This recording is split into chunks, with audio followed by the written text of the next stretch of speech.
BP చాలా ఎక్కువగా ఉంది, జ్వరం కూడా ఉంది. చూస్తుంటే ఏదో ఒత్తిడికి లోను కావడం వల్ల ఇలా జరిగిందనిపిస్తుంది. అసలేం జరిగింది?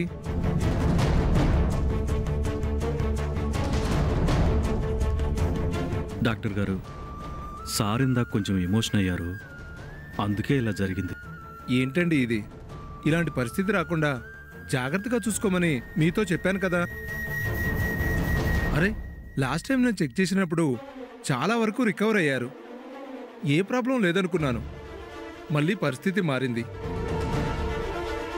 మీనాక్షి గారు, మీరేం చేస్తున్నారు? మీ భర్త విషయంలో మీరు ఇంత అజాగ్రత్తగా ఉంటే ఎలా? వేసుకునే మందులు, మేము చేసే ట్రీట్మెంట్ కన్నా మానసికంగా చిన్న ఒత్తిడి కూడా కలగకుండా చూసుకోవాల్సిన బాధ్యత మీ మీద ఉంది కదా. ఆల్మోస్ట్ కోలుకుంటున్న మనిషిని మీరు ఇలా పట్టించుకోపోవడం వల్లే మళ్ళీ ఇదంతా జరిగింది. ఇంతమంది ఉండి కూడా ఇలా చేస్తే ఎలాగండి? నాకేం కాదు డాక్టర్, మీరేం టెన్షన్ పడకండి. ఇందులో వాళ్ళ తప్పేం లేదు. నేనే కొన్ని కారణాల వల్ల ఎమోషన్స్ అవ్వాల్సి వచ్చింది. చూడండి దేవు గారు, వీళ్ళు మాత్రమే కాదు, మీరు కూడా జాగ్రత్తగా ఉండాలి. మరోసారి ఇలా రిపీట్ కాకుండా చూసుకోండి. లేకపోతే మాత్రం చాలా కష్టం అవుతుంది.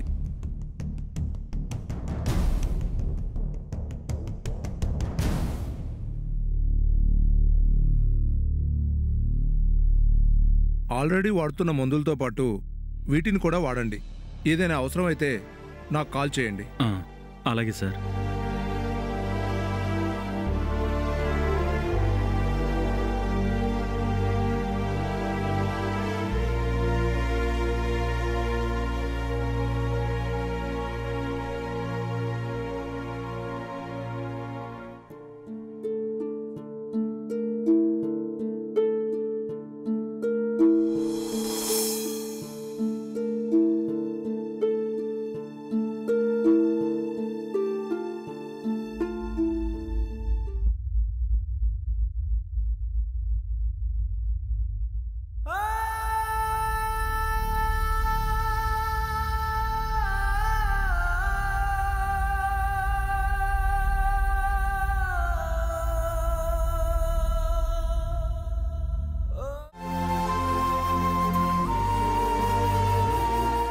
ఉదయాన్నే ఈ టాబ్లెట్ వేసుకోవాలి. వేసుకోండి. నాకే టాబ్లెట్ వద్దు. ఏదైనా ఉంటే తర్వాత మాట్లాడుకుందామండి. టైం ప్రకారం టాబ్లెట్స్ వేసుకోవాలి. ముందు ఈ టాబ్లెట్ వేసుకోండి. వద్దని చెప్తున్నాను కదా.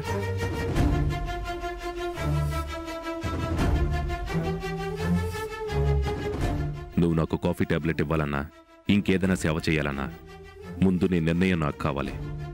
నేను రాత్రి అడిగిన ప్రశ్నకి ఇంతవరకు సమాధానం నాకు రాలేదు. ఆ సమాధానాన్ని బట్టే నా రియాక్షన్ ఉంటుంది. ఏం సమాధానం చెప్పాలి? నువ్వు నాకు పని మనిషిగా ఉండాలనుకుంటున్నావా, భార్యగా ఉండాలనుకుంటున్నావా?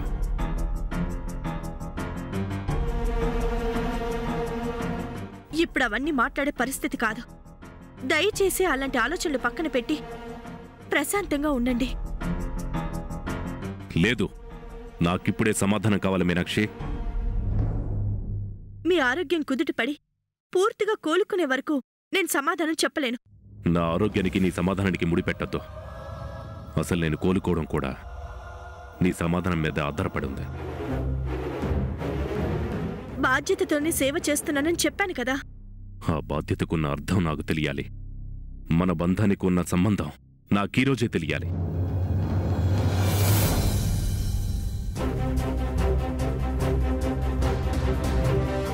రవి గారు, మీరైనా చెప్పండి. సమాధానాలకి నిర్ణయాలకి ఇది సమయం కాదు. ముందు ఆయన ఆరోగ్యం ముఖ్యం. అర్థం చేసుకోమని చెప్పండి. మేడం గారు చెప్పేది వినండి సార్. నువ్వు ఆగు రవి. ఇప్పుడు నా ఆరోగ్యం కంటే తన సమాధానమే ముఖ్యం. మా ఇద్దరి మధ్య ఉన్న బంధానికి తన దృష్టిలో ఉన్న విలువేంటో నాకు తెలియాలి.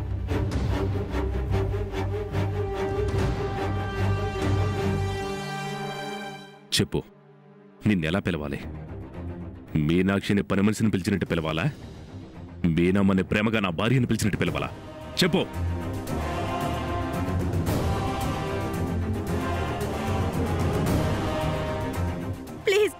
దయచేసి అర్థం చేసుకోండి. మీ పంతానికి సమాధానానికి ఇది సమయం కాదు. మీరు ఎలాంటి ఒత్తిడికి లోను కాకూడదని డాక్టర్ గారు చెప్పారు కదా. ఏదైనా ఉంటే తర్వాత మాట్లాడుకుందాం.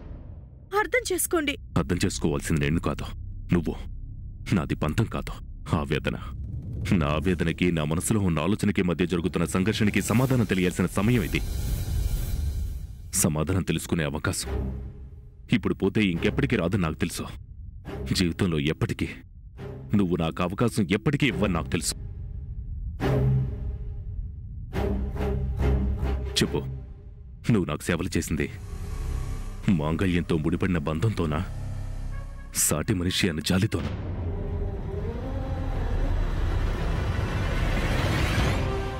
చెప్పు మీనాక్షి, నీ మౌనానికి అర్థమేంటి? నీ ఆలోచన వెనుకున్న నిజమేంటి? నీ మనసులో నాకున్న స్థానం ఏంటి? అది కాదండి, మీకు పూర్తిగా తగ్గి వెళ్ళిపోతానంటావు అంతేగా? అవసరం లేదు. నువ్వు పని మనిషివని చెప్పకనే చెప్తున్నావు. ఇదంతా కాదు. నువ్వు నాకు భారీగా ఉండాలనుకుంటే లోపలికి వెళ్ళు. అదే పని మనిషిగా ఉండాలనుకుంటే ఈ డబ్బు తీసుకుని బయటికి వెళ్ళు.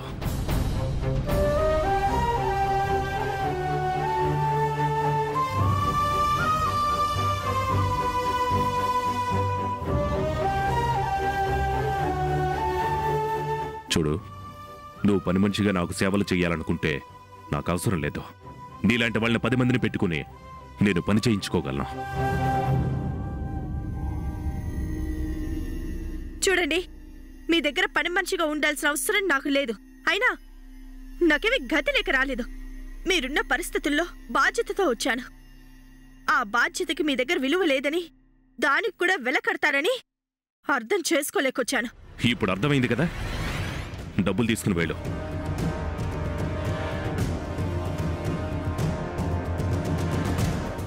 లేదా నన్ను అర్థం చేసుకుని నా భార్య మీనమ్మలా ఉండాలనుకుంటే ఇక్కడే ఉండొచ్చు. నిర్ణయం నీకే వదిలేస్తున్నాను. ఉంటావా వెళతావా నువ్వే నిర్ణయించుకో.